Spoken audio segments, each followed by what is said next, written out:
Hello everyone. आज 7 date है और क्या कहते हैं, आज हम अपना वाइगॉस्की की थ्योरी को पूरा कर लेंगे। इसमें कुछ टॉपिक्स रह गए थे, जैसे कि ये स्पीच वगैरह के बारे में और कुछ अदर पॉइंट्स जो है उनके बारे में। ठीक है, कुछ रह गया था। तो इसमें फर्स्ट जो है, वाइगॉस्की ने क्या बोला है कि स्पीच जो है, लैंग्वेज के बारे में थोड़ा बताया इन्होंने कि जो बच्चा है जब वो 2 साल का होता है तो वो सोशल स्पीच करता है। सोशल स्पीच का मतलब आता है कि वो मतलब सबसे बात करता है और तेज तेज बात करते, किसी से कुछ भी बोल देता है, उस टाइप की बातें करता है। वो हर चीज़ के बारे में क्वेश्चन वगैरह करता रहता है।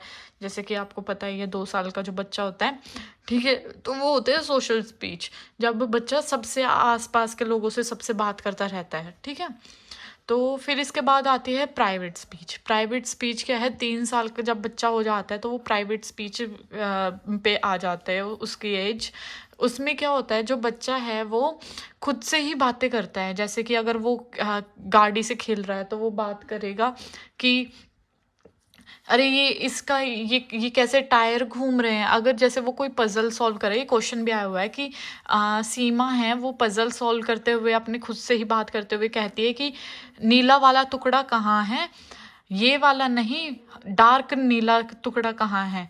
तो वो खुद से ही बातें करती रहती है। तो वो उसमें आ जाता है कि ये कौन सी स्पीच का है, मतलब सोशल स्पीच स्पीच है, प्राइवेट स्पीच है, साइलेंट स्पीच है। तो आंसर होता है सोशल स्पीच। जब बच्चा खुद से ही बातें करता रहता है ना, खेल खेलते हुए, तो आप लोगों ने देखा हो जैसे डॉल से खेलते हैं तो वे खुद से बातें करते रहते हैं। तो आपस में ही टॉयज, सॉफ्ट टॉयज को के साथ मिलके खुद से बातें करते रहते हैं, खुद ही बोलते रहते हैं वे कुछ ना कुछ। ठीक है, तो वो होती है प्राइवेट स्पीच।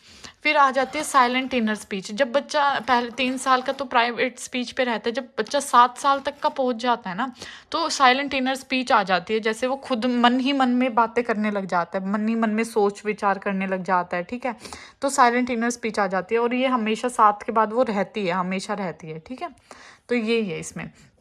तो समझ में आ गई। सोशल स्पीच है जब बच्चा आसपास अपने इन्वायरमेंट में सबसे बात करता रहता है। प्राइवेट स्पीच है जब वो खुद से ही बातें कर करके चीज़ें करता रहता है। साइलेंट इनर स्पीच है जब बच्चा खुद मन में सोच के सोचने लग जाता है, मन में बातें करने लग जाता है। ठीक है, अब आ जाती, अब हम लोगों के अंदर क्या है, साइलेंट इनर स्पीच है। प्राइवेट स्पीच नहीं, हम खुद से बातें नहीं करते। अगर खुद से ऐसे बातें करेंगे तो बोलेंगे देख कैसे बैंड रहा है, ऐसे बोल देते हैं। ठीक है, तो अब हम लोगों के अंदर क्या है, साइलेंट इनर स्पीच है। फिर खुद खुद कुछ अदर पॉइंट्स आ जाते हैं, जैसे कि आ जाता है कि collaborative project, learning, cooperative learning, reciprocal teaching, peer tutoring, assistive learning. ये कुछ टॉपिक्स आ जाते हैं, कुछ पॉइंट्स है, ये याद ये भी हमें पता होने चाहिए क्योंकि इस पे भी क्वेश्चन आता है। रेसिप्रोकल टीचिंग के ऊपर बहुत आता है। ठीक है, फर्स्ट आ जाता है कि वाइगोस्की ने कहा है कि बच्चों को कोलैबोरेटिव प्रोजेक्ट कराना चाहिए। मतलब जब बच्चे एक साथ बिठा कर, ये ना मतलब ग्रुप वगैरह को इनको बहुत सोशलाइजेशन को ये बहुत ज़्यादा महत्व देते हैं ना, तो ये ऑब्वियसली फिर ये कोलैबोरेटिव प्रोजेक्ट को भी महत्व देंगे क्योंकि इसमें बच्चे मिलकर काम करते हैं। ठीक है, और एक आ जाता है ग्रुप्स के बारे में और कर लेते हैं। जैसे कोलैबोरेटिव प्रोजेक्ट है तो कोलैबोरेटिव प्रोजेक्ट में हम बच्चों के ग्रुप बनाएंगे। तो ग्रुप भी 2 टाइप के होते हैं, यहाँ पे मैं लिख देती हूँ, होमोजीनियस और हेट्रो जीनियस। होमोजीनियस का मतलब, होमो का तो मतलब पता है ना कि मतलब सेम सेम। होमोजीनियस ग्रुप होते हैं जिसमें बच्चे की सेम एबिलिटी के बच्चे होते हैं, और एक होता है हेट्रोजीनियस ग्रुप। हेट्रोजीनियस ग्रुप में क्या होता है, डिफरेंट डिफरेंट एबिलिटी के बच्चे होते हैं। कोई ज़्यादा इंटेलिजेंट होगा, कोई डम होगा, बिल्कुल डम तो नहीं बोलना चाहिए वैसे, कोई कम इंटेलिजेंट होगा, कोई एवरेज होगा, कोई गिफ्टेड होगा स्टूडेंट। ठीक है, तो ये हो जाता है हेट्रोजीनियस ग्रुप। तो फिर क्वेश्चन में भी आता है कि हमें ग्रुप किस टाइप का बनाना चाहिए। एक टीचर को अगर कोलैबोरेटिव प्रोजेक्ट करवाना है तो उसे ग्रुप किस तरीके का बनाना चाहिए बच्चों के। तो आंसर होगा हेट्रोजीनियस। कभी भी होमोजीनियस ग्रुप नहीं बनाना चाहिए, हेट्रोजीनियस बनाना चाहिए, ताकि बच्चों को मतलब ऐसा सेपरेटिव या कॉर्नर फील ना हो कि हम तो मतलब एवरेज बच्चे तो हमें एक ग्रुप में डाल दिया मैम ने, और जो इंटेलिजेंट बच्चे उनको एक ग्रुप में डाल दिया। ऐसा नहीं होना चाहिए, सारे कोलैबोरेटिव होना चाहिए, हेट्रोजीनियस ग्रुप बनाने चाहिए। ठीक है, कोऑपरेटिव लर्निंग का भी यही है, मतलब बच्चे एक साथ बैठ के सीखते हैं। ठीक है, तो कोऑपरेटिव लर्निंग में भी क्या होता है कि हम हेट्रोजीनियस ग्रुप बनाते हैं बच्चों के, और वो एक दूसरे से सीखते हैं। और एक होता है, क्या कहते हैं उसको, एक सेकेंड, ब्रेन स्टॉर्मिंग, ये मतलब इसमें नहीं है वैसे, एक टॉपिक है ये ब्रेन स्टॉर्मिंग, ठीक है। ये याद कर लेना। ब्रेन स्टॉर्मिंग में क्या होता है, हम ना जैसे ये बच्चे हैं, सोच लो ये हमने एक ग्रुप में बिठा दिए, ये सारे बच्चे बैठे हैं, ठीक है, ठीक है। ये एक ग्रुप में हमने बिठा दिया और हमने इसको इनको टॉपिक दे दिया पॉल्यूशन के ऊपर। ये एक एग्जाम्पल दे रही हूँ, वैसे ब्रेनस्टॉर्मिंग के बारे में ही बता रही हूँ वैसे, ठीक है। पॉल्यूशन के ऊपर हमने वो दे दिया, टॉपिक दे दिया। अब ये बच्चे क्या करेंगे, अपना अपना व्यू बोलेंगे कि ये पॉल्यूशन के ऊपर। तो ये क्या होता है, ब्रेनस्टॉर्मिंग होती है। और इसके अंदर टीचर जो है सबके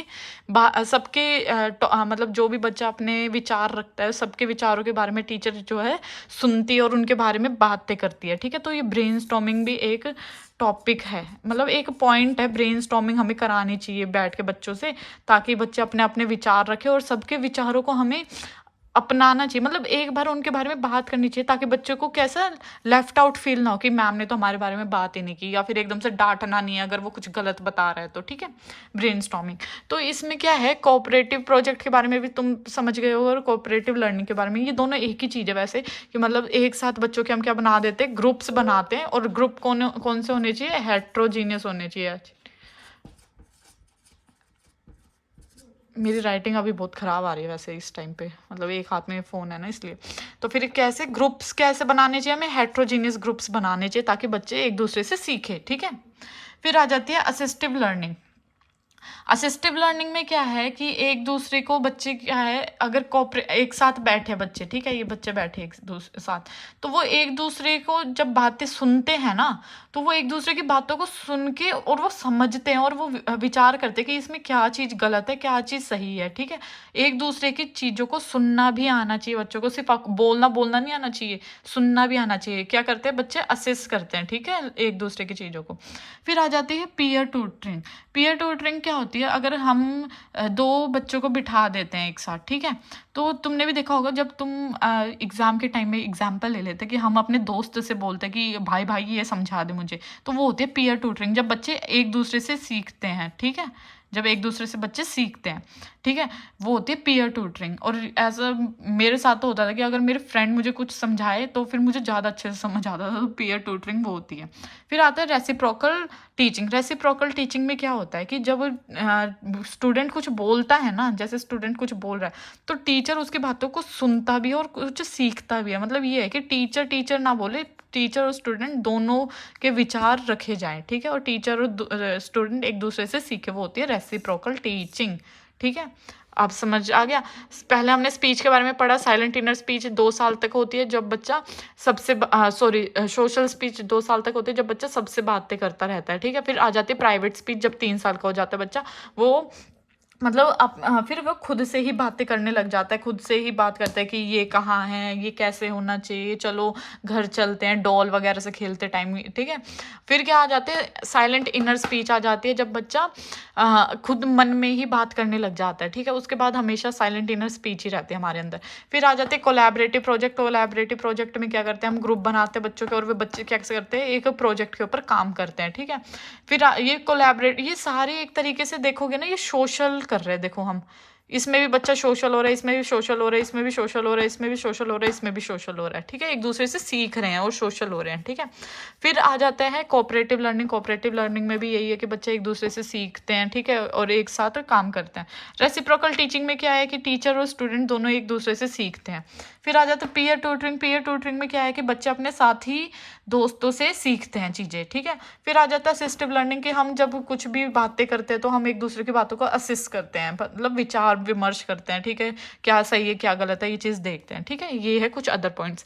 वाइगोस्की की थ्योरी मतलब ख़त्म यहाँ पर। और ये जरूर याद रखना कि हमें हमेशा ग्रुप कैसे बनाने चाहिए, हेट्रोजीनियस बनाने चाहिए, होमोजीनियस नहीं बनाने चाहिए। होमो का मतलब होता है सेम, सेम एबिलिटी के बच्चों के ग्रुप नहीं बनाने चाहिए, अलग अलग एबिलिटी के बच्चे के ग्रुप बनाने चाहिए, ठीक है, ताकि कोई सुपीरियर फील ना करे और कोई बिल्कुल इन्फीरियर फील ना करे, ठीक है।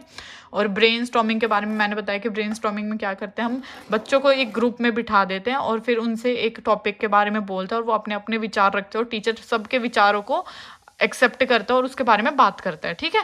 और कुछ गलत भी हो तो उसको अच्छे तरीके से समझाता है, ना कि डांट के समझाना है हमें, ठीक है। ओके, आज की क्लास में बस इतना ही। ये थ्योरी होती है हमारी ख़त्म यहाँ पर। बाय।